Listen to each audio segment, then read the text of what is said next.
L'oranger n'est pas là. Il a fait une chute, il s'est blessé. Que là, il bouge pas trop, là. Alors, c'est moi qui va s'occuper des petites affaires. Première petite affaire. Dans le temps voyons, des quêtes. Non, quand on paye notre impôt. La caisse. Je vous mets ça ici, puis vous donnez ce que vous voulez. Bon, en plus, là, c'est moi qui vais présenter Laurent, le conférencier. Je vais présenter le conférencier avec un texte parce que je suis rendu assez vieux que les mots m'échappent trop souvent. J'écris un texte pour présenter Laurent. Alors voilà. Que la géographie soit une science humaine comme l'histoire, comme la psychologie, comme la sociologie, cela ne pose pas de question pour moi, à ma pensée de novice. Mais mon ignorance de la géographie était un peu contrebalancée par la connaissance d'un géographe. Laurent Deshaies se considère comme un chercheur en géographie pour qui tout est objet de questions, y compris la situation de la géographie parmi les sciences humaines. Certains géographes considèrent la géographie physique comme l'essentiel de leur discipline. Enfin, il me semble que c'est ce que m'a déjà dit Laurent, alors que, pour lui, l'essentiel de la géographie est la géographie humaine. Il n'a donc pas besoin d'ajouter que la géographie est une science humaine comme les autres, ce serait un pléonasme. Il se trouve à l'avoir déjà dit. Voici un exemple simple et amusant de géographie humaine, selon Laurent.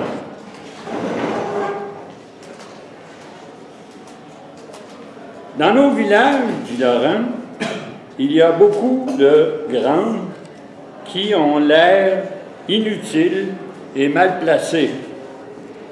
Cela s'explique du fait que les curés de village du début du 20e siècle n'étaient pas fermiers, mais, comme tout le monde, ne pouvaient pas vivre sans veaux, vaches, cochons, etc.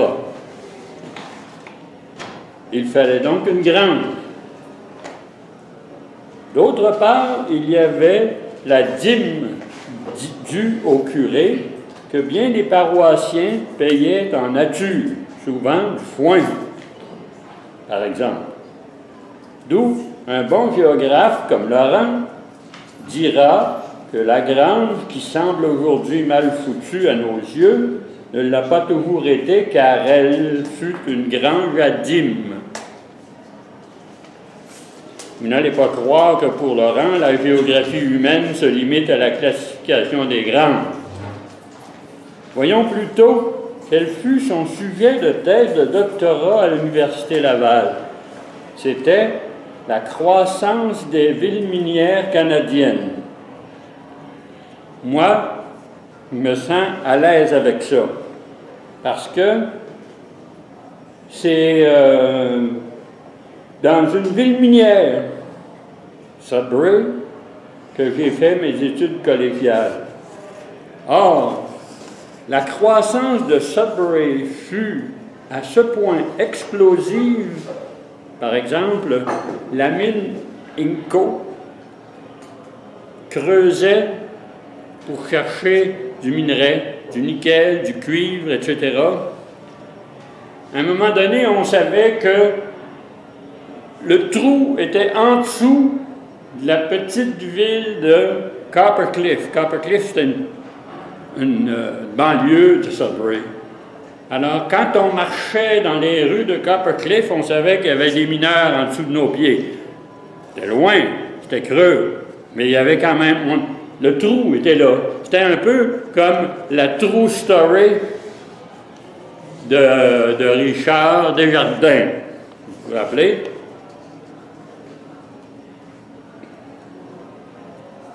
Alors, croissance à ce point explosive, dis-je, qu'au milieu du siècle dernier, Sudbury devenait une des plus grandes installations minières au monde. Après 100 ans d'histoire d'une utilisation intensive du travail humain, ce qui s'appelle le Greater Sudbury, le Grand Sudbury, avec ses petites villes de banlieue, devenait le projet géographique de ceux qui voyaient là leur avenir et celui de leurs enfants. En tout cas, plutôt que d'être soumise à la fonction de parc à résidus miniers, comme ça aurait pu l'être, des résidus miniers empilés ou noyés dans de vastes bassins de rétention, parce que j'ai vu ça. Et un vaste bassin, ça pouvait faire 2 terrains de football, 3 terrains de football. Et là-dedans, on mettait des résidus miniers. Puis, il y avait d'autres résidus miniers qui étaient empilés, tout simplement. Alors, au lieu d'être réduite à ça, Sudbury est devenue une ville de 170 000 habitants, avec, par exemple, son université dotée d'une province francophone. Évidemment, les francophones sont des provinciaux partout où ils sont au Canada. Il y avait donc une sorte de petite province francophone dans l'université de Sudbury. Même si c'est les jésuites francophones qui venaient tous du Québec qui ont fondé cette université-là, c'est resté quand même comme une sorte de grande université fédérale avec une province francophone.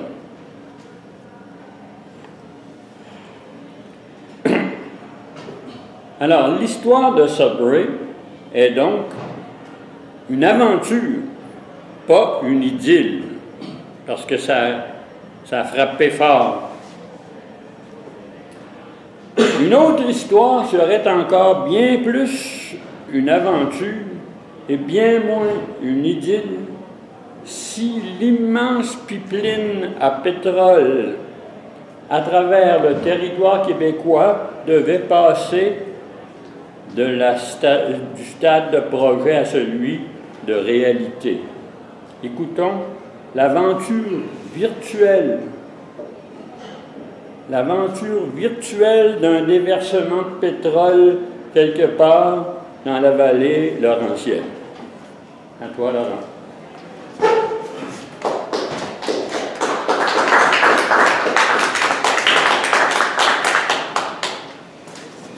Merci, Luc, de ta présentation.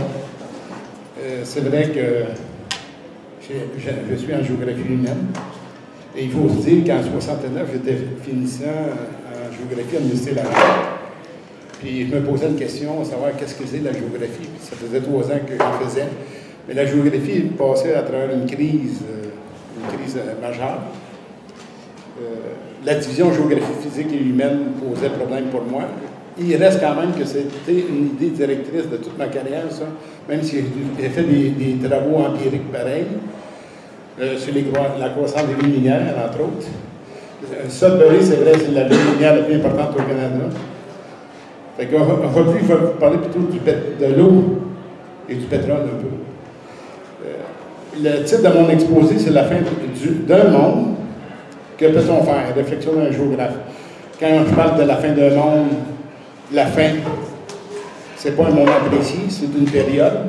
Je pense que la fin a commencé déjà depuis un certain temps. Ça fait référence à l'histoire, à la durée. Un monde, c'est au singulier, un monde, ça veut dire qu'il y a plusieurs mondes, il faut les finir. Puis que peut-on faire? Ça veut dire qu'il y a quand même un espoir, parce que j'écris que peut-on faire? Il y a des choses à faire. Réflexion d'un géographe, ben, ça vous donne une idée de la méthode que j'utilise. comme telle. C'est l'expérience que je vous raconte, c'est une expérience que j'ai vécue personnellement qui m'a affecté beaucoup. C'est pas tout le monde qui aurait été affecté par cette expérience, étant donné que je pense que je suis parmi les rares à Bécancour d'avoir vécu ce mal. Mais je voudrais commencer par une petite citation que les philosophes connaissent sûrement, Karl Marx. Ce n'est pas la conscience des hommes qui détermine leur existence. C'est au contraire leur existence sociale qui détermine leur conscience. Ça a été dans ma démarche, ça correspond un peu à ma démarche. J'ai 5 points à peu près à voir. Le premier, c'est je voudrais vous parler de la perspective d'avenir de l'eau potable à Bécancour. C'est virtuel. Il y a beaucoup de virtuel là-dedans. Ensuite, je voudrais répondre à la question qu'est-ce que les élus peuvent faire pour nous aider en rapport avec l'eau potable? Et ensuite, une autre question, un autre point, c'est que je vais faire une réflexion globale sur les questions de risques et catastrophes. J'ai dû recourir à une autre idée, un autre concept qui m'a amené à lire d'autres travaux, d'ailleurs publiés aussi par des géographes. Je ne pourrais pas décrire tous les moments intenses que j'ai vécus quand j'ai réalisé qu'il y avait du transport de pétrole sur le fleuve Saint-Laurent à l'automne 2014. D'abord, à Bécancour, il y a 2 zones, 2 lieux d'approvisionnement en eau potable.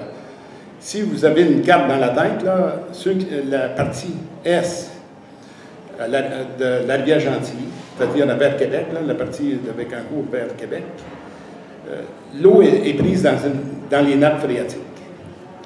Par contre, tout l'ouest de la rivière Gentilly, l'eau est puisée dans le fleuve Saint-Laurent. Puis l'usine de filtration se trouve près du golfe Godefroy, Bécancour. Si vous connaissez probablement le coin un petit peu, là, c'est près du fleuve. Il y a un beau quartier, là, puis l'usine de filtration est là. Quand j'ai appris ça, disons, je me suis aperçu que s'il y avait un déversement majeur dans le fleuve Saint-Laurent, il y aurait un problème pour les habitants de Bécancour, à l'ouest de la rivière Gentilly. D'abord, il ne faut pas oublier que Bécancour, c'est un territoire à la fois urbain, en partie, avec des quartiers urbains, mais aussi de la campagne avec des fermes. Vous savez, dans les villes, habituellement, quand il y a un problème, je pense à Longueuil, aussi à Pierreville, où j'ai été voir ce qui se passait. Habituellement, c'est la cruche d'eau, hein, vous savez, qui est utilisée. Mais il ne faut pas oublier qu'à Bécancour, dans les zones d'industrie laitière, il y a les vaches, les animaux, tout ça. Une vache prendrait 100 litres par jour. Ça veut dire 4 grosses cruches comme ça, à peu près. C'est quand même majeur. Ça veut dire qu'il y aurait un effet socio-économique sur toute la population de Bécancour. Non seulement sur les familles, sur les entreprises, les commerces, les services, les écoles. Là, ça ne finit plus, là. Vous savez? Le développement résidentiel serait bloqué, même s'il y a des beaux endroits pour demeurer à Bécancour. Là, disons, dans la première réaction de géographe, ça a été de me demander où on pouvait prendre l'eau. Est-ce qu'il y avait des solutions de rechange, un plan B, comme on dit communément? Bon, il y a la rivière Godefroy, qui est près du Parc des Pins, je ne sais pas si vous le connaissez, je ne me rappelle plus le nom exact. La rivière Godefroy, c'est en relief le lac Saint-Paul. C'est un lac qui n'est pas profond, mais l'eau dans le lac Saint-Paul est polluée par les fermes, parce qu'il y a beaucoup de phosphore dans l'eau. Donc, on ne peut pas utiliser l'eau du lac Saint-Paul. Il y a la rivière Gentilly. Mais le bassin de la rivière Gentilly, je veux dire, le bassin est bon, mais le débit de la rivière n'est pas suffisant pour assurer l'alimentation de la ville de Bécancour en entier. Il restait la rivière Bécancour. La rivière Bécancour n'est polluée aussi. Et ici, il faut faire un barrage sur la rivière Bécancour pour approvisionner la ville. Là, il faudrait amener un tuyau depuis le barrage qui serait situé en haut du village, pas mal, peut-être à 2-3 km en haut du village, là où il y a des rives qui sont assez hautes pour avoir un bassin d'alimentation. Et là, ça prendrait 14 km de tuyaux pour rejoindre l'usine de filtration qui se trouve à Saint-Grégoire. Donc, dans le fond, il y a juste une seule possibilité dans les plans d'eau de Bécancour. Aucune solution à court terme non plus. puis c'est des solutions coûteuses. J'ai eu l'idée qu'on pouvait, à partir de l'usine de filtration qui est située sur le fleuve, mettre un tuyau vers le Saint-Maurice, la rivière Saint-Maurice. Je me suis dit, il y a moins de cultivateurs à rencontrer, on peut toujours déposer un tuyau dans le fond du fleuve. C'est sûr qu'il y a des problèmes techniques, parce que les bateaux qui circulent sur le fleuve peuvent passer proche. J'ai appris que, disons, les bateaux, les pétroliers,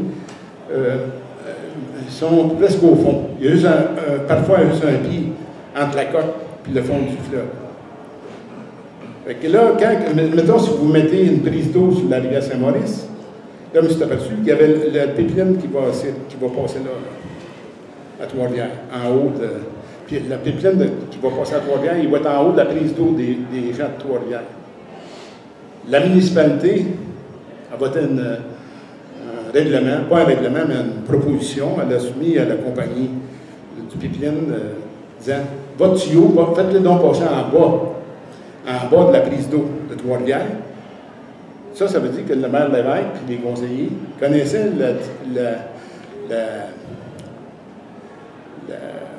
l'inconvénient du pipeline au-dessus, en amont de la prise d'eau.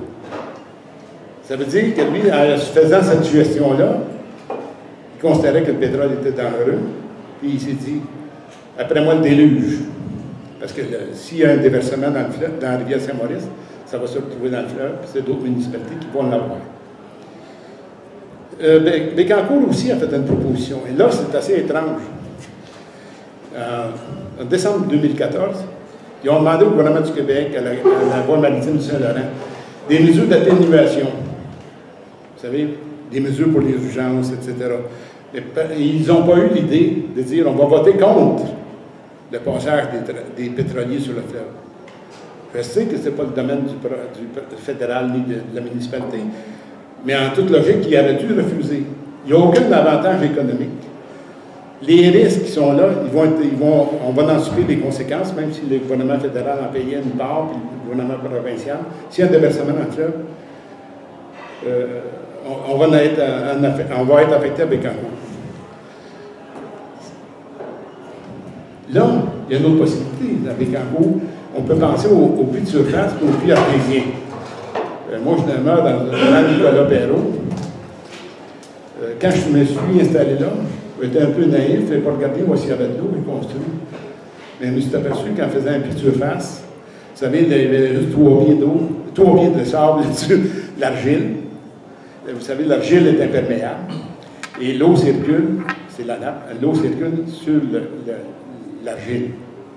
Même ma maison est construite presque sur l'argile. Il y a à peu près 10 pouces de sable. Elle est construite sur 10 pouces. Le drain autour de la maison revient dans la maison. Moi, je vois évoluer la nappe durant toute l'année. Au printemps, elle augmente, mais sur la fin de l'hiver, elle baisse. Donc, puis ça m'a coûté tout. Vu que mon puits de surface ne fonctionnait pas, je me suis fait construire un autre puits qui m'a coûté 3 000 $. Là, quand un an plus tard, l'aqueduc passe, alors j'étais content. Je suis branché sur l'aqueduc. Mais vous voyez, si on revenait au puits de surface, peut-être qu'il y aurait bien des problèmes à bien des places. Puis il y a un autre aspect aussi qu'il faut considérer, c'est que les cultivateurs ont augmenté la taille de leur troupeau parce qu'il y avait l'eau de l'aqueduc. Vous imaginez l'impact économique sur les fermes. Mais avec la nappe phréatique, on a un autre problème. C'est que le gouvernement du Québec veut l'exploitation des gaz de schiste. Et là, les gaz de schiste, ça peut polluer les nappes phréatiques. À la limite, il pourrait polluer ma nappe phréatique. Ma maison perdrait complètement sa valeur parce que l'eau de la nappe vient dans ma cave, puis je sors l'eau avec des puits, avec des pompes, 2 pompes. Fait que, de tous les bords que je regardais, quand je regardais ça, de tous les côtés, on était envahi des hydrocarbures. Gaz de schiste, pipeline, transport sur le fleuve. Moi, je trouve que c'est une belle problématique, mais que je n'aime pas tellement. C'est sûr que c'est conditionnel à des déversements, tout ça. Mais il faut quand même penser on fonctionne pas seulement en rapport avec le passé, mais on fonctionne aussi avec l'avenir. Parce qu'on se dit, moi, je privilégie telle affaire dans l'avenir, donc je ne suis pas pour prendre une décision qui va mener dans l'avenir. Ce que fait le maire de Bécancour avec ses conseillers, ils ont pris une décision au moins, il aurait pu s'opposer. Ils ne l'ont pas fait. Là, vous comprenez un peu, mon problème était relié à ça. On avait vécu une crise un peu existentielle. C'était ça mon point de départ quand je suis venu ici. Bon, là, si vous regardez les élus, là, je passe du côté des élus et des citoyens, les élus, ce sont des gens sympathiques. Moi, je les connais, nos élus municipaux Bécancour. Ce sont des types bien intentionnés. Ils ont un grand réseau d'amis, mais ce n'est pas des gens qui... Ils ont confiance en eux. Ils pensent changer la situation de leur municipalité. Mais s'ils connaissaient bien les problèmes de leur municipalité, je ne suis pas certain qu'ils se présenteraient aux élections. Vraiment pas. Puis ce qui les intéresse en premier lieu, c'est les projets. Surtout les projets. Et regarde pas trop la nature du projet en question. Parce que, disons, les projets amènent des emplois, quand il y en a. Ça amène aussi des revenus fiscaux, fiscalité municipale. Ils n'ont pas un esprit critique par rapport aux projets qui s'en viennent sur leur territoire. Et ça, disons, là, j'ai constaté que, dans le fond, pour la question de l'eau potable, je ne pouvais pas me fier tellement aux élus municipaux. Si vous regardez maintenant du côté provincial, c'est la même affaire. Parce que le gouvernement provincial était favorable quand j'étudiais quand j'avais mes problèmes. Là, le gouvernement provincial voulait exploiter les hydrocarbures, puis acceptait la pipeline dans la vallée du Saint-Laurent. Pour moi, c'était un gros problème. Les entreprises, on n'en parle pas. Du côté des citoyens, mais les gens, il y a beaucoup de gens qui sont occupés. Dodo, boulot, enfants, vacances, consommation. Pas tellement d'attrait pour l'information. C'est sûr qu'il y a des conscients, des gens qui sont conscients des problèmes, mais souvent ils peuvent être cyniques ou défaitistes. S'ils ne combattent pas, ça veut dire qu'ils acceptent la défaite. Vous avez aussi des individualistes, pourvu que ça ne passe pas sur mon terrain, sur mes terres, près de ma maison. Puis il y a les autres, là, les marginaux, peut-être des environnementalistes, ceux de la simplicité volontaire, etc. Bon, si je regarde ça, le contexte sociopolitique ne semblait pas favorable pour confronter les risques reliés à l'eau potable dans la vallée du Saint-Laurent. C'est l'idéologie néolibérale qui domine. Pas tellement d'intervention du public. C'est comme si l'État n'était plus pour nous un moyen pour nous soutenir la population. La démocratie est faible, parce que les citoyens ne s'occupent pas de leurs affaires. Donc, si je dois résumer, c'est que je suis parti d'un point bien localisé, qui est celui de l'usine de filtration. Après ça, j'ai fait le tour, regardé autour de la région pour voir s'il n'y aurait pas des solutions de rechange pour l'eau. J'ai agrandi mon cercle, puis dans le fond, c'est toujours les hydrocarbures qui reviennent en bout de ligne.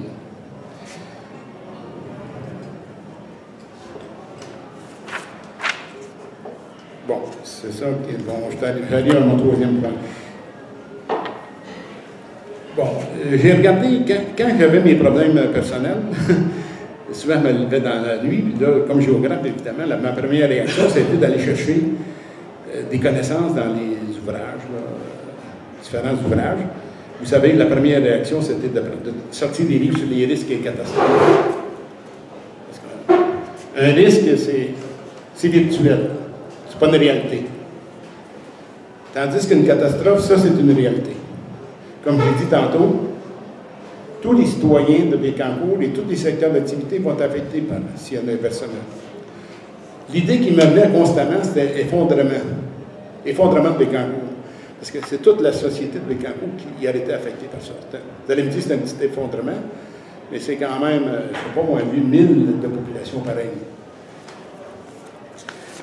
Un effondrement, c'est J'ai ici une définition d'un ouvrage d'Hyman. Je ne sais pas si vous le connaissez. Moi, je l'ai appris à le connaître seulement l'automne dernier. C'est Effondrement, le titre. Je vous conseille de le lire. C'est super. Ça concerne l'effondrement des sociétés disparues. Souvent, on dit des choses sur les sociétés disparues. Vous savez, il y a des bouquins qui attirent les lecteurs, là, parce que, disons, l'île de Pâques, etc. Mais ça, c'est un livre scientifique. Je ne dis pas que c'est toute la vérité, mais il étudie plusieurs sociétés qui se sont effondrées. Les Mayas, les Incas, les Vikings, il y a eu des habitations au Groenland. Il faut lire ce livre-là. Si vous aimez la littérature simple à lire, facile à lire, c'est excellent. Bon, donc, j'arrivais... Lui, il définit l'effondrement par une réduction drastique de la population humaine, ce qui n'est pas toujours le cas, mais de la complexité politique, économique et sociale sur une zone étendue et d'une durée importante. Donc, ça s'appliquerait grosso modo avec un coût pour une petite zone. Le phénomène d'effondrement est donc une forme extrême de plusieurs types de déclin. C'est sûr qu'avec un coup, il y a différents types de déclin, agriculture, etc.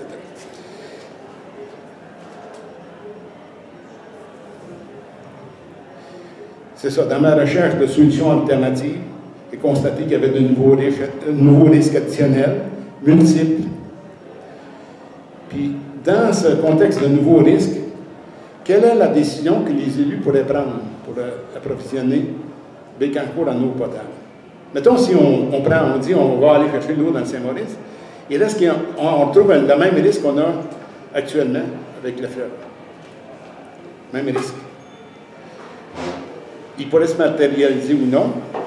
Mais de toute façon, on arriverait quand même en bout de ligne s'il y a un déversement sur la rive nord, avec le pipeline dans le rivière Saint-Maurice. Notre problème ne serait pas réglé. Donc, on aurait une espèce d'enfermement. Moi, j'ai constaté, c'est vous aussi quand j'ai préparé mon exposé, c'est que j'avais vu ça d'une perspective citoyenne, parce qu'elle a commencé par l'aqueduc, la prise d'eau. Mais là, on vire ça à l'envers. On peut virer ça à l'envers. Rapportez-vous un peu dans une dizaine d'années, à peu près, quand on a commencé à parler des gaz de schiste. Où ça s'est décidé? Ça s'est décidé au gouvernement libéral, au gouvernement du Parti libéral à Québec, sous le règne de Jean Charest. Ça s'est fait au niveau supérieur de la hiérarchie. Il y a des gens qui ont quitté même leur poste de conseiller pour Jean Charest pour partir des compagnies en vue de l'exploitation des gaz de schiste dans la vallée du Saint-Laurent. Donc, un État néolibéral, favorable à l'entreprise, qui était de concert avec des gens qui voulaient développer des gaz de schiste, qui étaient favorables à l'exploration, l'exploitation. Bon. Vous voyez, il y a eu un quadrillage. Il y a eu un envahissement jusqu'à un certain point du quadrillage, parce qu'il y a des gens qui sont venus sur les terres des gens sans les consulter pour faire des études. Donc, envahissement, quadrillage du territoire. Moi, l'impression que j'ai, c'est comme... J'avais l'impression aussi, quand je vivais mes problèmes, que j'avais été violé. Mon territoire avait été violé. Je n'avais pas d'emprise sur ce territoire-là. Bon. Et si on regarde ça, c'est un risque... Absolument, je vais faire juste un petit laïus sur le risque et catastrophe. Quand vous regardez les livres sur les risques et catastrophes, vous avez un risque, une catastrophe qui peut se produire. Absolument un risque, une catastrophe. Disons, vous avez une inondation. On connaît, disons, quelles sont les catastrophes liées aux inondations. Mais là, dans ce cas ici, là, on a un risque systémique. Ça veut dire que c'est tout le système qui est risqué. Là, j'ai trouvé des nouveaux noms là, pour désigner ça. Il n'a pas utilisé le risque systémique parce que les financiers utilisent ça. Il avait pensé à polyrisque. De police, vous savez, grec, le mot police veut dire cité. C'est pas pire, mais c'est un néologisme, mais consulté un gars, mais c'est pas connu bien, là, tu sais. Là, j'avais pensé à poly, parce que poly avec les Grecs, polyvalent, ça veut dire diversité. Bon, en tout cas, j'ai laissé tomber pour le risque systémique, qui, en bout de ligne, peut donner une catastrophe systémique, un effondrement systémique. En même temps que j'étudiais ces aspects-là, ah oui, je dois vous dire que j'ai été... quelqu'un m'a envoyé une entrevue, un relevé d'entrevue. C'est un auteur qui avait été interrogé, c'est sur l'effondrement. L'auteur en question dit, en parlant du système de nos sociétés, tout cela est devenu extrêmement fragile parce que complexe, interconnecté. Depuis quelques années, quand je fais mes travaux, vous savez, j'ai abandonné un peu les grandes grilles d'analyse. Je n'ai jamais tellement utilisé non plus. Marxisme, structuralisme, les philosophes en connaissent pas mal. Systémisme. Je me disais, il y a deux mots-clés qui sont bien utiles. Fragilité des sociétés, complexité. Là, on voit ça dans le texte. Ah, il faut que je lise son livre. Ce livre-ci, c'est « Comment tout peut s'effondrer » de Pablo Servigne. Ça aussi, c'est intéressant. C'est une interrogation sur le futur du monde. C'est fait par des scientifiques. Là. Les deux livres que j'ai. Diamond, il enseigne la géographie. Même s'il n'a pas étudié en géographie, il étudie en biologie. Puis en archéologie aussi. C'est un gars avec une grande culture. Il a à peu près 75 ans maintenant. Servigne, lui, c'est plutôt un agronome. Bon, en même temps que je lisais, que je prenais des notes, je travaillais sur l'histoire de Bécancour. Je travaille encore sur les anciens noms de voies de circulation. Bécancour a été fusionné en 1965. Chaque paroisse avant, il y a 11 paroisses qui ont fusionné. 6 de campagne, 5 de villages, pour former en 1965 la ville de Bécancour. Ça, la ville a été fusionnée en vue de l'implantation d'un parc industriel majeur. Il devait avoir une sidérurgie qui est jamais venue. Là, on regardait, il y avait une carte qui a été publiée en 65. Au mois d'août 65. C'était marqué plan de la future ville de Bécancour. La carte a été faite 3 ou 4 mois avant la création de la ville en octobre. Je regardais la carte. Là, la carte, j'ai trouvé d'abord la carte. Vous savez, le nord, vous savez, le nord sur les cartes où c'est? Vous savez, c'est au nord, hein, comme on dit. C'est vers le haut de la carte. Mais là, le nord n'était pas vers le haut de la carte. C'est comme si je me mettais au-dessus de Trois-Rivières. Là, je regardais la carte. C'était la perspective de Nouvelle-France. Parce que quand les premiers habitants de Nouvelle-France sont arrivés, il y avait une perspective de côte. Ouais, c'est une belle carte, c'est original. Puis là, j'ai réalisé qu'en la regardant comme il faut, il y avait tous les lots sur la carte. Les lots n'avaient pas changé fondamentalement par rapport à la période de colonisation et de peuplement. Donc, Bécancour était encore pur. Je trouve ça intéressant aussi. Mais là, quand on regarde la population, l'évolution de la population de Bécancour, disons en 1921, parce que là, c'est la première fois que la population pour tout Bécancour complet. Parce qu'avant ça, il y a eu des sections de paroisses qui ont été découpées, formées Saint-Sylvaire, Saint-Célestin, Sainte-Marie-Blanfeur. En 1921, 1848 habitants. Pourtant, on a eu beaucoup de bébés dans cette période-là. 1941, 8268 habitants. La population baisse. 1961, 7225 pour le Grand Bécancour. En 1981, là, ça a remonté, 10 247. Ça veut dire qu'il y a eu un effet, là, l'ouverture du pont de la Violette sur le développement de quartiers résidentiels sur la Rive-Sud. Bon, en même temps que quand je disais ça ici, Diamond, lui, il parle d'une île qui est dans une île tropicale, située dans l'océan Pacifique. Vous regarderez, ça s'appelle Tikopia. Il n'y a pas grand-chose sur Internet, je dois vous dire. Je connais la géographie, mais pas celle du monde. Il n'y a pas trop grand-chose, mais la superficie de l'île, c'est 16 km. Il y a 240 habitants au kilomètre carré. Il y a seulement 4 km carrés de terre arable, c'est-à-dire cultivable. En 1928, il y avait 1268 habitants. En 2016, 1200 habitants. Autrement dit, la population n'a pas augmenté. C'est la même chose dans le cas de Bécancour. Mais il y a une grosse différence.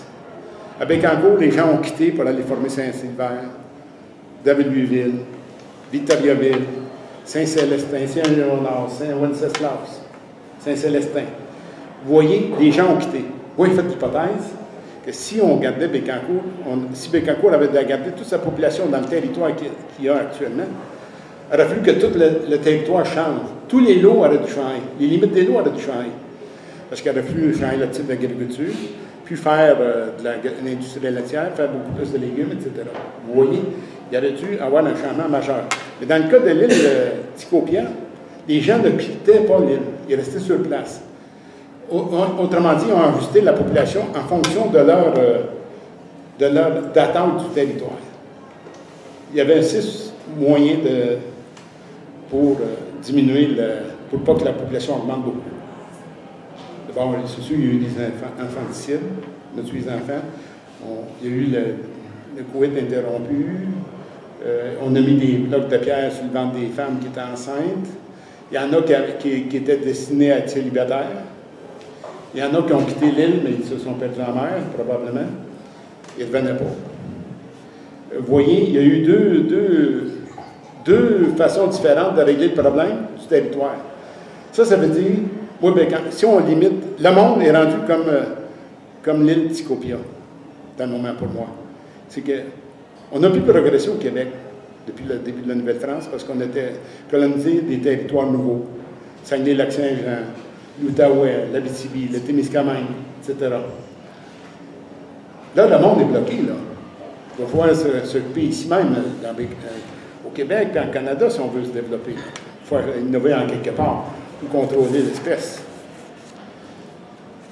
Et c'est là que, vous savez, vous connaissez Malthus.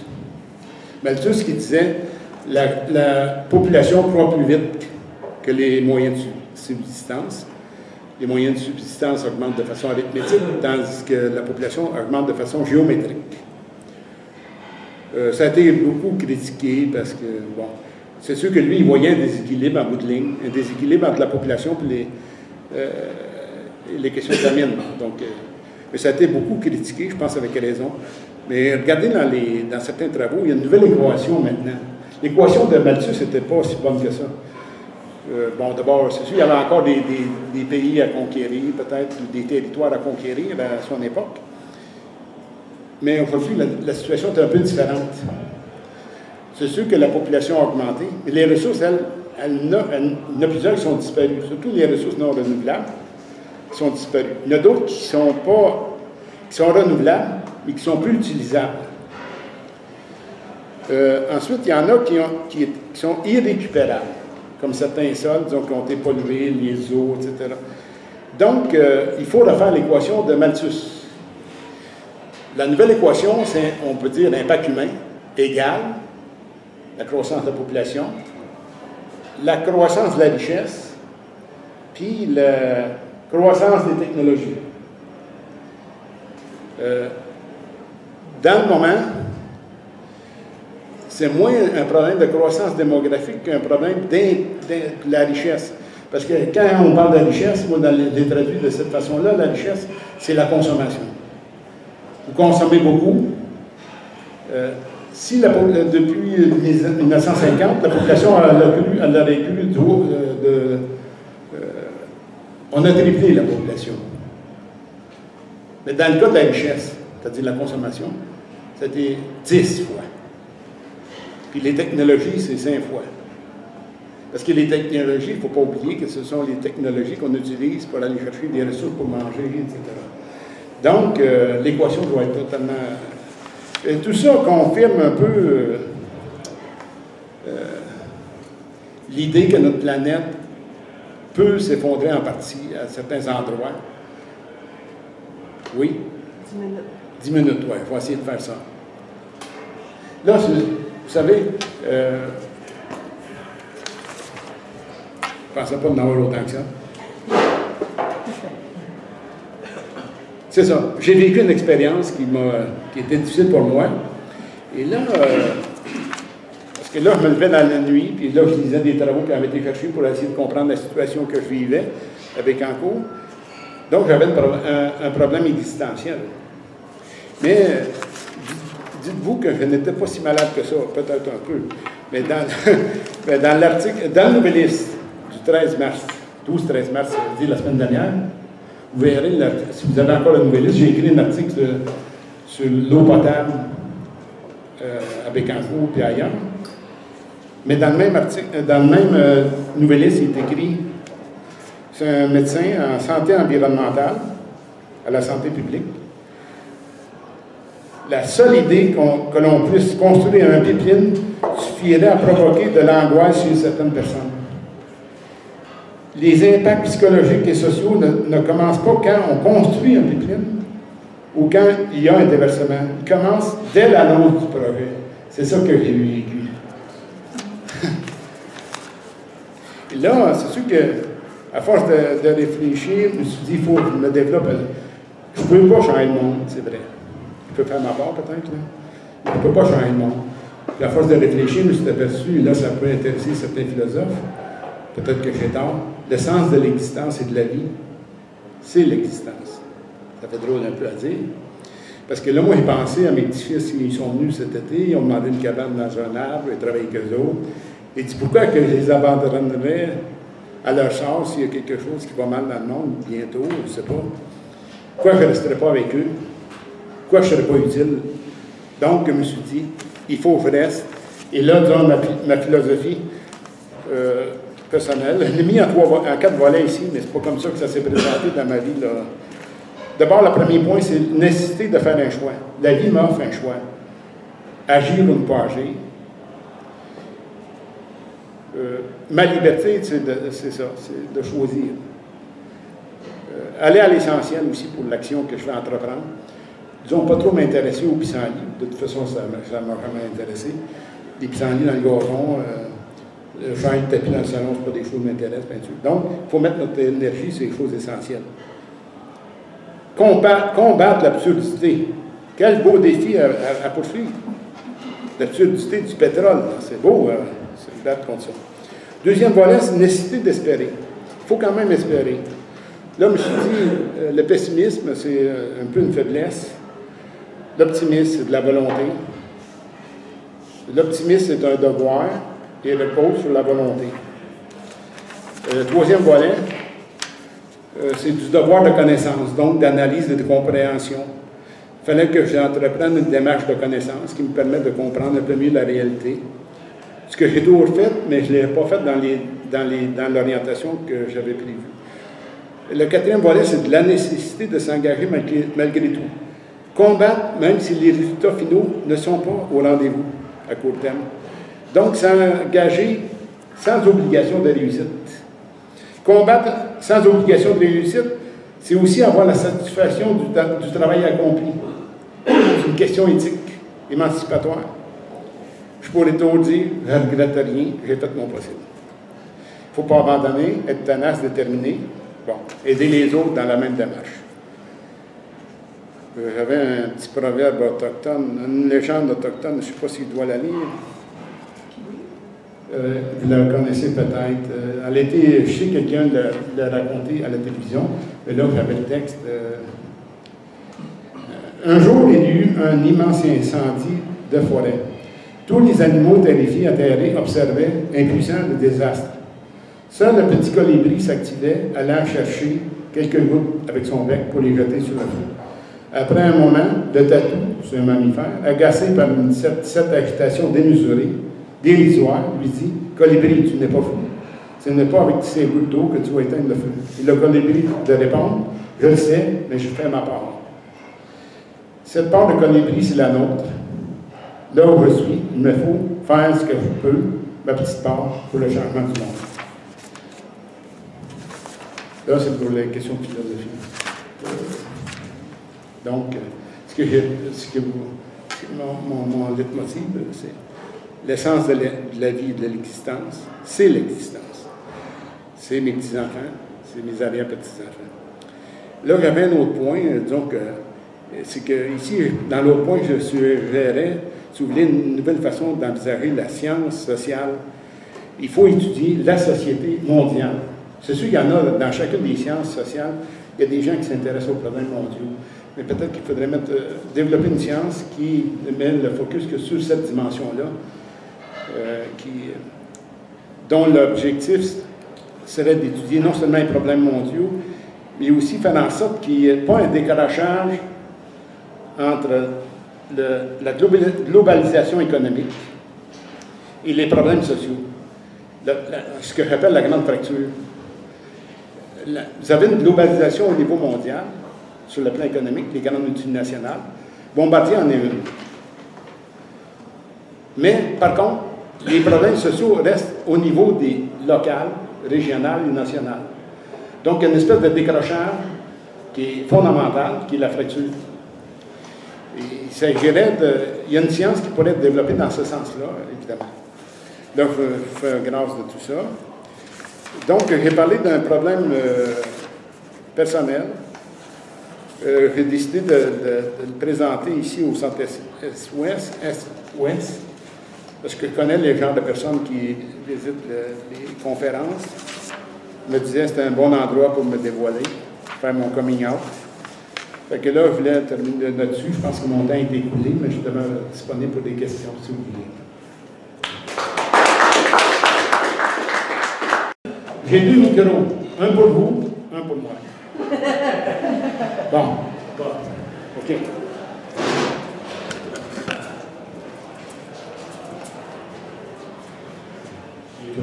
Oui, je suis bien content, Laurent, en fait, de ton exposé parce que cette préoccupation-là, je partage autant que toi. Dans ta conclusion, tu parles en fin de compte de ce qu'on va léguer à nos petits-enfants.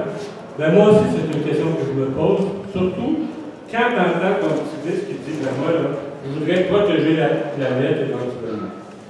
La seule chose, c'est qu'au niveau de l'implication, un géographe peut être intervenir davantage, en fait, qu'un prof de philo, parce que quand il essaie d'intervenir pour des propos aussi, en fin de compte, concrets, qui va se passer, en fin de compte, au niveau des sols argileux, qui va se passer dans le fleuve Saint-Laurent, etc., ben c'est certain, en fait, que la connaissance, c'est davantage toi, en fin de compte, qui la possède. Sauf que la préoccupation est la même. En fait, moi, ça fait peut-être 1 an et demi que, en même temps que je lis la philo actuellement, mais je me préoccupe aussi parce que chaque matin, après dans le devoir, il est question, en fait, d'un extrait où on parle du déclin qui va passer. Et on parle aussi des trains qui vont continuer de passer, au même train qui peut-être encore plus, en fin de compte, qui passaient avant. Et si on ajoute à ça les bateaux qui vont passer sur le Saint-Laurent, ce sont des bateaux dont la longueur n'a jamais été, en fin de compte, une longueur aussi longue que celle qui va passer actuellement. Et tout ça, ben, quand tu me dis que ça t'amène à des préoccupations au niveau existentiel et philosophique, ben, je pense que je le comprends très bien parce que il y a une question, en fin de compte, d'interrogation qu'on peut faire aussi sur notre monde à partir de là, savoir comment est-ce qu'on peut agir dans une situation comme celle-là, comment est-ce qu'on peut intervenir, comment est-ce qu'on peut faire en sorte que il y ait la possibilité de faire en sorte que des villes ou des gouvernements ou des gens, en fin de compte, soient davantage conscients de ce qui se passe au niveau de notre environnement pour le conserver, pour continuer à l'aimer et à le trouver beau. On sait que des catastrophes avec TransCanada, il y en a eu. Il va probablement continuer d'en avoir aussi. C'est certain que les pupilles m'ont dit en fait que c'est pour lutter pour qu'il y ait des déversements en fin de compte son programme. Mais si jamais il y a des déversements, ça peut être éventuellement catastrophique au niveau des conséquences. Et ça, en fait, on n'arrête pas de dire présentement. Je me dis, à travers tout ça, je pense que ton sujet, ton propos, était vraiment, en tout cas pour moi, très intéressant. Et je ne sais pas si toi, à travers tes angoisses, mais tu entrevois des solutions quelque chose. Je sais qu'il y a un bac présentement qui se passe, qu'il y a des gens, en fin de compte, qui vont à Trois-Rivières, avec en cours, qui vont un peu partout, en fait, pour intervenir. Est-ce que ces interventions-là peuvent suffire? Je sais. Bon, je suis d'accord avec tout ce que tu as dit, excepté une chose. Parce que, pas pour tout résumer ce que tu as dit de bon, c'est ta première partie d'intervention quand tu as parlé de c'est bon d'avoir des connaissances. C'est bon d'avoir des connaissances pour intervenir sur un dossier comme le pétrole, etc. Disons, puis que mes connaissances en géographie pouvaient être utiles. Moi, je dirais que les connaissances en philo sont éminemment utiles. Contrairement à ce que vous pouvez penser, là, contrairement à ce que tu penses. pour la raison suivante, c'est que dans les questions du pétrole, il y a beaucoup de questions éthiques. Beaucoup de questions éthiques. Et d'ailleurs, la fracture dont je vous ai parlé tantôt, entre l'économie mondiale, qui évolue à l'échelle mondiale, puis les problèmes sociaux qui sont situés à un autre niveau inférieur sur la planète, il n'y a pas moyen de régler ça directement. Parce qu'avant ça, disons, à l'échelle d'un État national, les sociaux, si vous voulez, s'occupaient des économiques aussi. C'est-à-dire, ils intervenaient, ils échangeaient, ils parlaient. À l'heure actuelle, on ne peut plus faire ça avec les multinationales. On ne peut plus intervenir. Moi, je ne peux pas intervenir pour Rio Tinto. Peut-être avec quelqu'un, oui. C'est pas avec moi. Et la situation que j'avais mis ici, c'est qu'il faut travailler sur les valeurs universelles. Vous savez, vu que le conflit ne peut pas se faire, produire sur un même terrain de combat, il faut à ce moment-là que les conflits, les arguments concernent les valeurs universelles. Le droit à la différence, le droit à la liberté, le droit à l'existence, à une existence viable. Vous comprenez l'idée? C'est que le combat va se faire au niveau des valeurs universelles. Et à ce moment-là, moi, je vois l'intérêt de la philosophie, qui est plus à mesure de débusquer les discours creux, vides, puis en tout cas. Et le 3, c'est mon idée à moi. Là, la philosophie m'a aidé un petit peu, parce que je dois vous dire que je n'ai pas utilisé la philosophie, les livres de philosophie, parce que sur la fin de mon millage, là, bon, il y avait Jonas, il a écrit un livre qui s'appelle Le principe de responsabilité. D'ailleurs, j'ai demandé une question à Luc, qu'est-ce que ça veut dire, le principe de responsabilité? Il n'a pas mis le de là. Il m'a donné une bonne réponse. Et vous savez, il y a d'autres auteurs qui ont écrit sur l'espérance. Ça, moi, c'est une chose à laquelle je suis arrivé. Je n'ai pas lu ces auteurs-là, mais je viens juste d'en prendre conscience, connaissance. Donc, les philosophes interviennent totalement dans le discours. Moi, c'est sûr que je vais continuer. Pour moi, ça provoquait un changement dans ma vie intellectuelle, parce que moi, j'avais mes travaux à faire. Tu sais, bon, continue mon objectif d'essayer de redéfinir la géographie, une géographie que peut-être personne ne va me lire, peut-être dans 200 ans, on va me trouver dans un centre d'archives. Je travaille pour la postérité. Mais là, je me suis aperçu qu'il y avait des sujets que je devais aborder davantage. Et là, disons, j'ai oublié de retraite professionnelle. Une retraite professionnelle ne signifie pas retraite du social. Je suis impliqué dans le patrimoine de Bécancour, ça, l'histoire. Mais c'est pas comme intervenir sur la place publique. Là, moi, j'ai prévu des textes qui vont apparaître dans la nouvelle liste à un moment donné. Étudier les dossiers en géographie. C'est comme si je continuais mes recherches, mais disons, il y a une espèce de déviation. Il faut continuer à cause des principes que je vous ai dit tantôt. Moi, je veux travailler. Le sens de ma vie, c'est l'existence maintenant. Je le savais avant, peut-être, mais je le savais plus ou moins. J'ai pris conscience de la réalité davantage. C'est ça que... Avez-vous d'autres questions? Vous disiez tantôt que pour qu'on puisse bouger les choses un peu, il va falloir trouver une façon de le voir. Moi, ce que j'ai retenu, surtout l'existence viable. Okay? Quand on parle du pétrole, il n'y a jamais d'existence viable. Aux alentours de ça, c'est plutôt la désolation, la mort et tout ce qui peut en découler. Ça n'a pas un filon plutôt à... Moi, je pense qu'il faut parler le plus possible, intervenir, parler à nos familles, à nos confrères, nos consoeurs, se documenter. Tantôt, je parlais du devoir de connaissance, se documenter pour pouvoir argumenter. C'est encore des moyens. Moi, je vais y aller, par exemple, je vais aller faire une critique de la proposition de la ville de Trois-Rivières. Et je vais faire une critique de la proposition de Bécancour concernant le transport du pétrole, ça c'est certain. J'ai déjà mon idée, mais ça m'a pris du temps de me faire une tête là-dessus. Autrement dit, il faut réfléchir à nos interventions, peut-être développer des stratégies. Moi, je suis dans un groupe environnemental depuis que je me suis intéressé au gaz de schiste en 2014. Je dois vous dire, la première fois que j'avais lu dans la Nouvelle-Liste qu'il y avait du gaz dans la plaine du Saint-Laurent, j'étais content. Vous savez, moi, je travaille sur les croissances des minières. Là, vous voyez toute l'Alberta, les plaines de l'Ouest, il y a beaucoup d'extraction de gaz naturel, de pétrole. Là, on regarde ça en Amérique du Nord. La plaine du Sahara, c'est une belle plaine. Pourtant, il doit y avoir du pétrole là-dedans, puis du gaz naturel. Il y en avait parce qu'à la pointe du lac, il en sort un petit peu. Bon. Mais là, on en a parce qu'ils veulent faire l'extraction, la fracturation. Bon, là, j'ai perdu mon fil. On a une autre question ici. Dans le projet de l'exploitation du gaz de schiste, c'était très intéressant qu'on a amené des gens,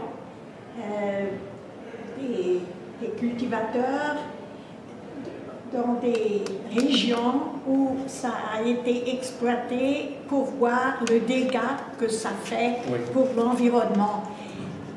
Qu'est-ce qui en résulte aujourd'hui? Est-ce que ce projet a été abandonné ou est-ce que ce n'est pas encore résolu? Apparemment, ce n'est pas encore résolu, mais vous savez, il y a eu une consultation du BAT, le Bureau des audiences de l'environnement.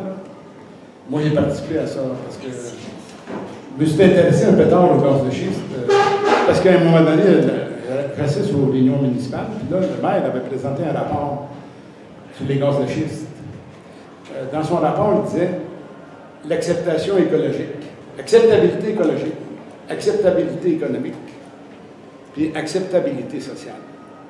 Là, je me suis demandé, l'acceptabilité, c'est un terme humain qui concerne les personnes, puis écologique, ça, c'est la mesure. Vous voyez une petite condamnation. Bon. Là, je me suis aperçu, j'ai bloqué à cause de ça. Là, j'ai lu le rapport. Là, je me suis aperçu que le rapport de la municipalité n'était pas fermé. J'ai étudié les gaz de schiste et présenté au BAP. Mais le BAP a dit qu'on ne pouvait pas exploiter les gaz de schiste tel que c'était prévu. Mais le gouvernement provincial n'a pas l'air d'avoir abandonné encore de façon officielle sur l'exploitation des gaz de schiste. Donc, pour moi, ce n'est pas un dossier terminé. À plusieurs endroits, on a interdit les gaz de schiste parce que ça causait des tremblements de terre. Oui. À plusieurs endroits, on a prouvé ça. Oui. Pour l'oléoduc, moi, je siège sur une fondation canadienne, je représente la province du Québec, puis je vous dis qu'on est la seule province qui s'objecte. Toutes les autres provinces sont pour cet oléoduc-là. Ils n'ont pas de considération économique. C'est seulement des considérations financières. Oui.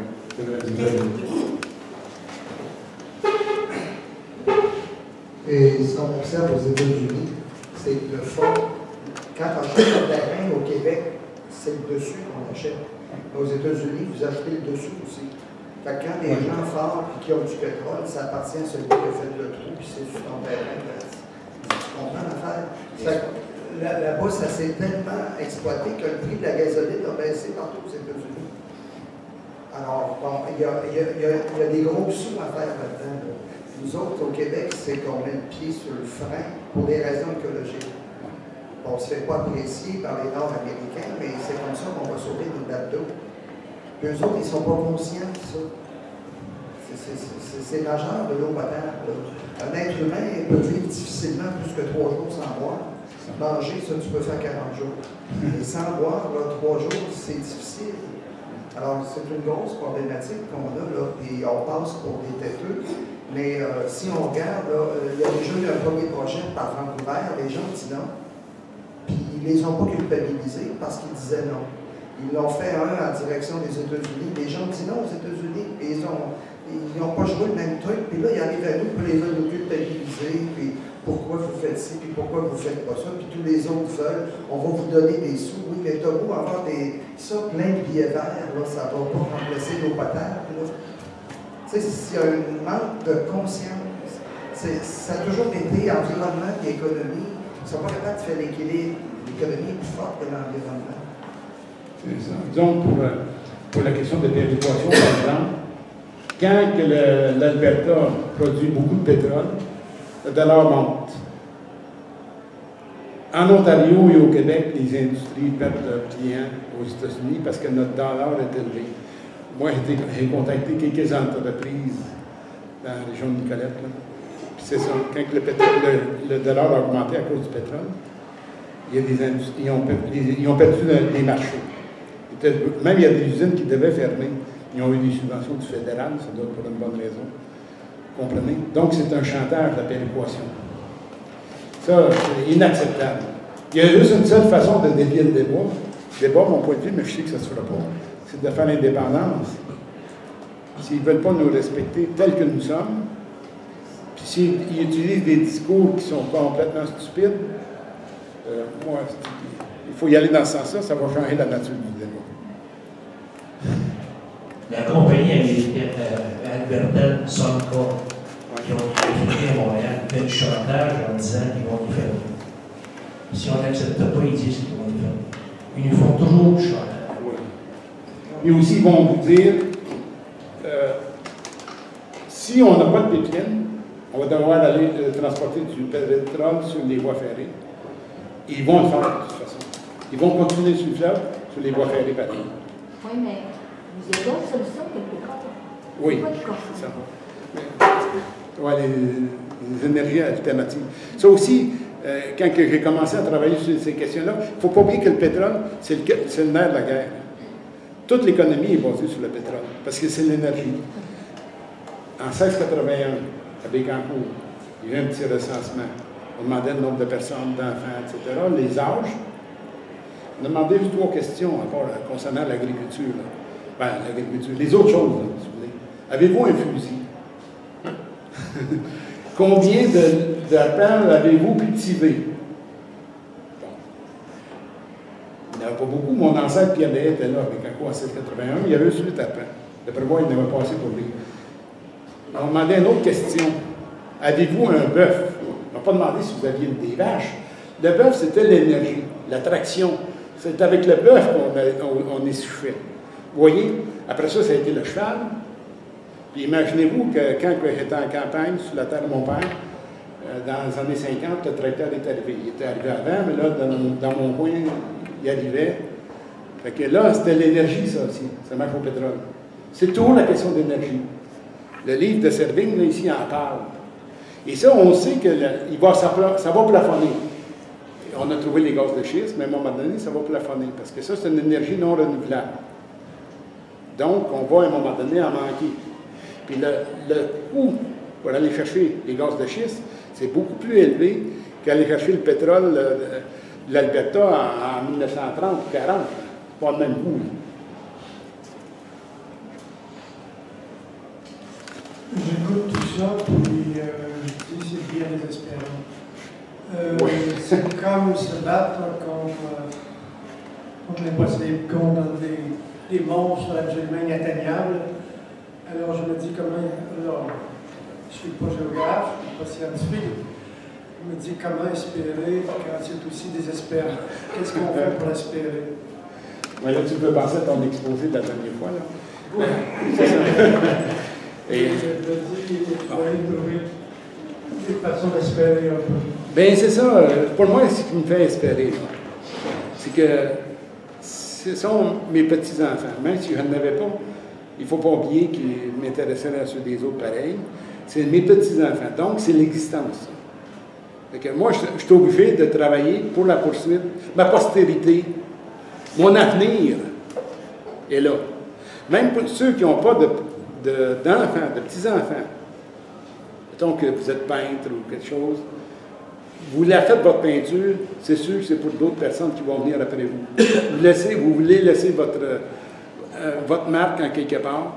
Donc, le sens de l'existence, c'est un peu idiot, je ne sais pas si pour les philosophes c'est bon. Le sens de l'existence, pour moi, c'est l'existence. Puis je vais combattre quand même si je n'ai pas de garantie de réussite. Tu vas me dire, c'est désespérant un peu. Mais au moins, on va pouvoir se dire, j'ai fait mon effort, j'ai fait mon possible. C'est ça le message que je voulais dire. C'était ça que je suis arrivé durant. Je n'ai pas pu traduire l'intensité de mon problème à l'automne 2014, puis en janvier, là. C'est quand je me levais la nuit et écrire des petites affaires. Mais c'est la philosophie qui m'a aidé, là, mais oui. D'autres questions? Oui, Laurent. On parle de qu'est-ce qu'on peut faire. Moi, je pense que les jeunes ont une conscience. Oui. beaucoup. Nous, à l'époque, on commençait à en parler, là, ma génération X, de l'environnement. Il n'y avait pas encore de bac de récupération, ces choses-là. C'est arrivé dans les années, je crois, 90, tout le peut-être avant. Oui, un petit peu avant. Bon.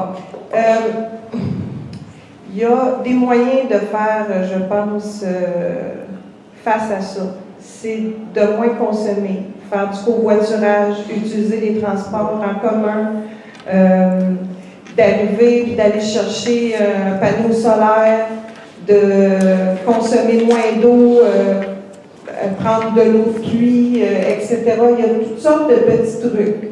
Je pense qu'on en fait pas mal, tout le monde. Il y a encore des choses qu'on a à améliorer dans notre façon de consommer. C'est pas se laisser influencer. Il y a aussi d'autres moyens qui ont été inventés par des Québécois. Toutes sortes de petites choses qui sont plus ou moins brevetées, qui sont en attente. Il y a beaucoup de gens qui travaillent là-dessus. Par contre, c'est comme le combat de David et Goliath, les multinationales, c'est sûr que c'est eux autres qui génèrent beaucoup l'économie. J'ai lu, j'ai écouté certaines choses, puis on dit que si on transférait pour des ressources renouvelables, on serait pas peut-être si atteints que ça. C'est pas mal plus les pays de l'Ouest qui seraient atteints économiquement. Donc, nous, on serait prêts à faire face à la musique, sauf qu'il y en a bien qui sont vraiment dépendants de ça. Fait que c'est comme c'est difficile, hein? C'est quoi tu disais tantôt, Laurent? Il y a deux mots. Fragilité, complexité. Oui, complexité, c'est ça. C'est ça. Vous savez que le monde peut devenir moins complexe. Hein? Si, disons, il se produit un effondrement, là on est dans le virtuel. S'il y avait un effondrement des pays occidentaux, on dit qu'est-ce qui va se passer exactement. On sait que quand il y a effondrement, on va rester local. On va essayer de se débrouiller localement. Donc, ça va varier. S'il y a un effondrement dans les pays occidentaux, ça va varier d'un pays à l'autre, d'une région à l'autre. Ce ne sera pas uniforme à l'échelle mondiale. Mais on est pas mal démunis. Mais je dois vous dire que ceux qui s'intéressent aux questions d'effondrement, des fois, ils désirent que l'effondrement arrive bientôt parce qu'ils se disent, enfin, on va pouvoir travailler là-dessus. Parce que quand vous pensez à l'effondrement, vous êtes dans l'inquiétude, dans l'incertitude. Mais si l'effondrement a lieu, là, on va commencer à travailler. C'est un peu idiot, mais c'est ça qu'il a dit. Servin, lui, il voyage partout dans le monde pour parler de ses travaux. C'est ça qu'il dit. Et après ses conférences, il y a des gens qui disent, ah ben, pourquoi on ne l'aurait pas de suite, l'effondrement? Là, Gérard m'a fait penser à quelque chose. J'ai fait un petit tableau ici. J'ai amené des copies pour tout le monde. Le petit tableau, donc, notre vision du monde, je l'ai divisé en deux catégories. Ceux qui sont désenchantés du monde,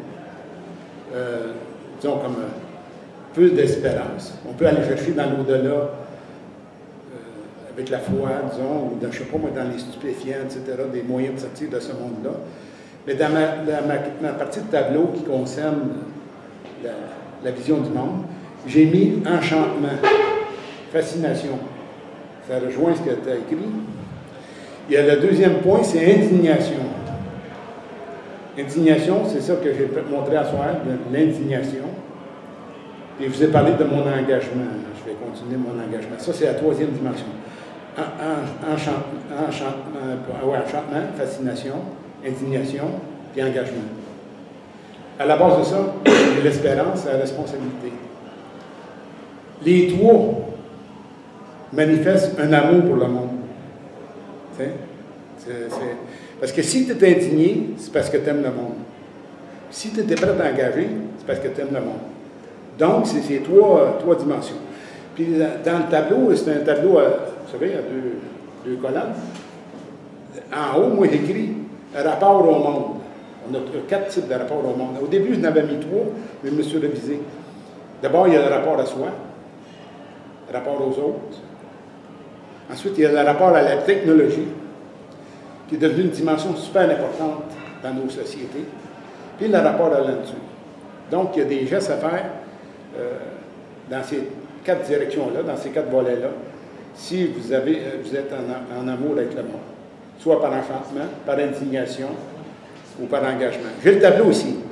Le tableau, il y a des cases dedans. Vous pouvez mettre ce que vous voulez dedans. Vous pouvez me dire, je pense que j'ai laissé mon courriel en bas. Vous me dites, ton tableau, il ne va pas aller. Je te suggère quelque chose d'autre, ça me ferait plaisir. Ah oui, je voulais finir aussi, bien pas finir, mais en tout cas, vu que Gérard m'a posé une question, j'ai pensé à son exposé l'autre jour. Gérard, les citations de Gaston Bachelard à propos du feu. Tu as fait des belles citations avec des beaux gestes qui montraient la flamme. Moi, j'ai dit là, il faut rentrer aussi des belles citations de Bachelard. Mais j'ai oublié mes citations. Mais il y a une citation, ça concerne l'eau. C'est pas parce que tu viens du village de Sainte-Gertrude qui était le feu, puis que moi je viens de la campagne de Sainte-Gertrude que je suis l'eau, mais en tout cas. L'eau, Bachelard dit, j'ai oublié, il dit, vous regardez l'eau, puis si elle contient des impuretés, ça vous donne une indication de l'état du monde. Mais la dernière phrase que j'ai trouvée, qui est de lui, petite phrase que j'ai pu retenir, la peine de l'eau est infinie. D'autres questions? Pour revenir à la pensée de l'existence, à l'existentialisme, des fois, on se fait prendre par les enfants.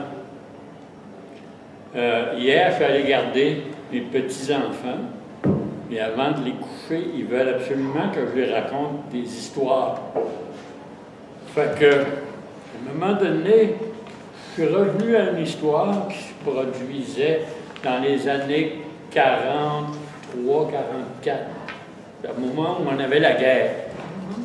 Et là, je leur disais à mes enfants, ben là, on a été obligés d'aller chez l'oncle Édouard pour faire ferrer le cheval, parce que, à un moment donné, à cause de la guerre, le pétrole était rationné. On avait une auto, mais on ne pouvait pas s'en servir. Donc, on était obligés. Là, il m'a arrêté. Il y en a un des deux qui m'a arrêté. La guerre. Pourquoi la guerre? Là, il est revenu avec l'idée. Est-ce que la guerre, c'est une idée de vengeance? Donc, il a commencé à poser des questions véritablement morales sur la guerre.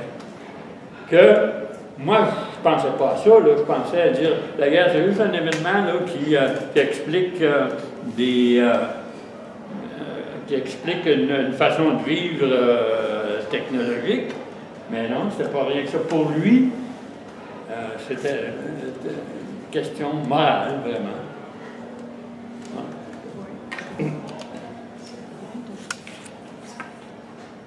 Madame, voulez-vous parler? Avez-vous une question?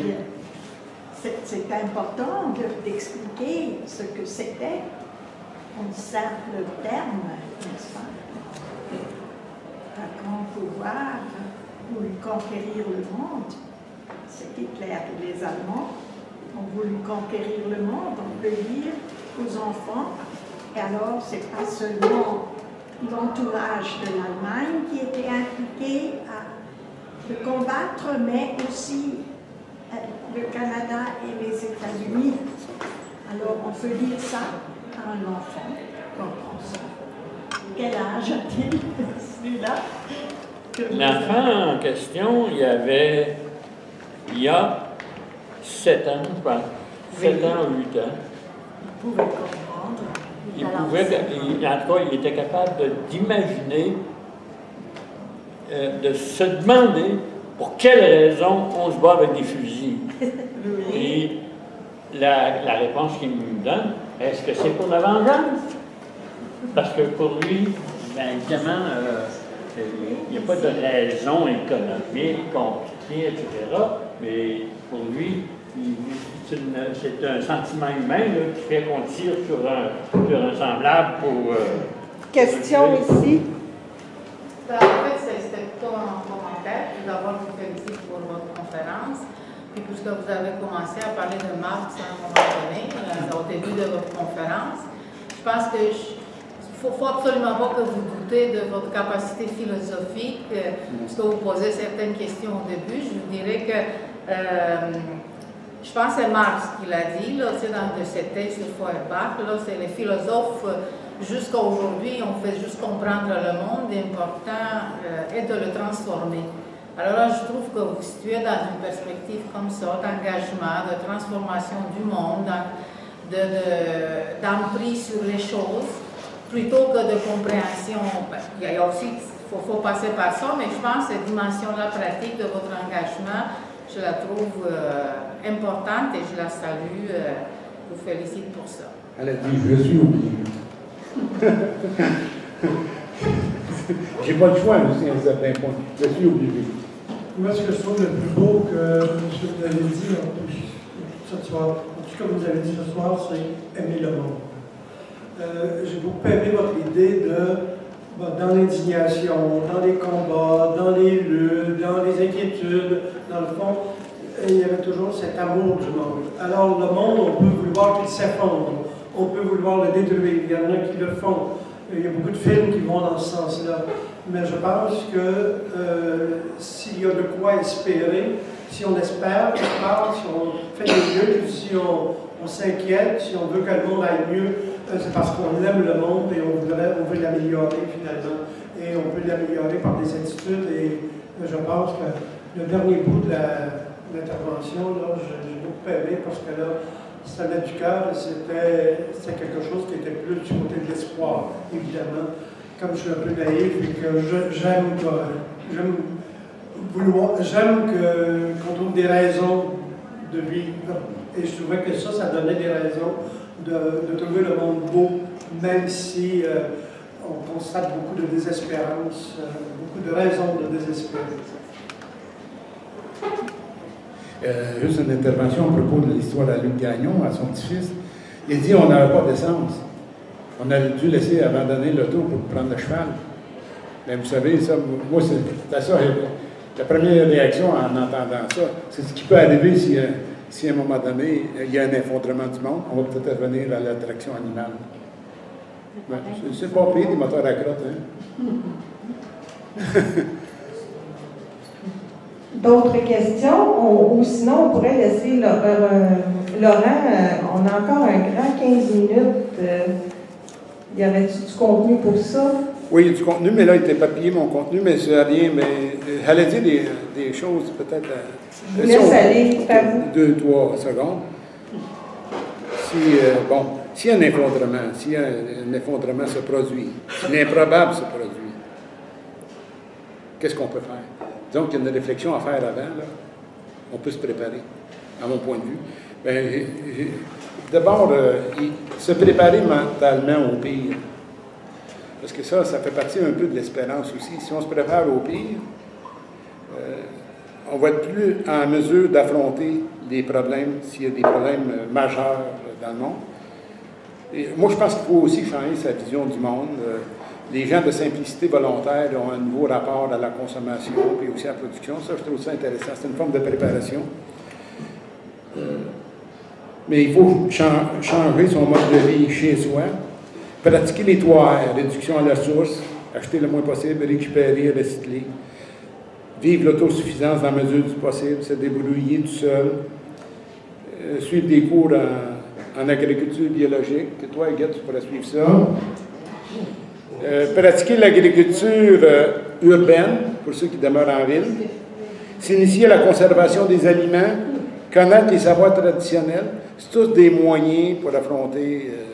si l'effondrement se produit, ça, c'est la préparation. Après, des questions me sont venues... on ne sait pas quand ça va se produire, donc c'est une incertitude, une grosse incertitude. Moi, je serais porté à dire que ça va se produire, mais on ne sait pas quand.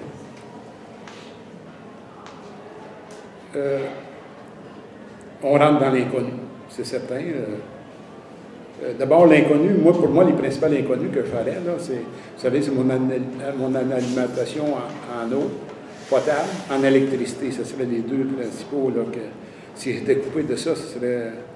Et il faudrait rajouter aussi les moyens de communication, comme l'ordinateur. Si on est coupé de ça, ça va être difficile. Parce qu'il ne faut pas oublier que les grands moyens de communication, que sont l'ordinateur, les téléphones, etc., c'est des choses qui nous permettent de rester avec le monde, même si on reste chez soi, parce qu'on n'a plus en mesure de se déplacer. Il va y avoir un nouveau monde décentralisé. La décentralisation, elle va se faire automatiquement. Parce que, mettons, imaginez-vous qu'un édifice s'écroule, on ne fait pas l'édifice d'un coup sec, là. On se bâtit un petit coin avec des briques qui sont tombées, puis ça fait un autre espace. Donc, il n'y aura pas de solution globale, c'est ça que ça veut dire. Il va y avoir seulement des solutions locales. Bon. C'est sûr qu'il y en a qui vont se décourager, tout ça. Bien, c'est ça qui... Il y a un plaisir à affronter tous ces défis-là. Là. Il y a un plaisir. Il ne faut pas oublier ça. Là. Parce que quand on est devant le défi, vous savez, la réalisation de soi aussi vient avec les défis qu'on affronte. C'est toutes les dernières choses que j'avais à dire.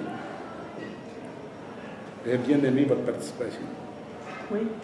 Bon, ben, on applaudit. Merci beaucoup, Laurent. J'ai un petit tableau. Si vous voulez le regarder...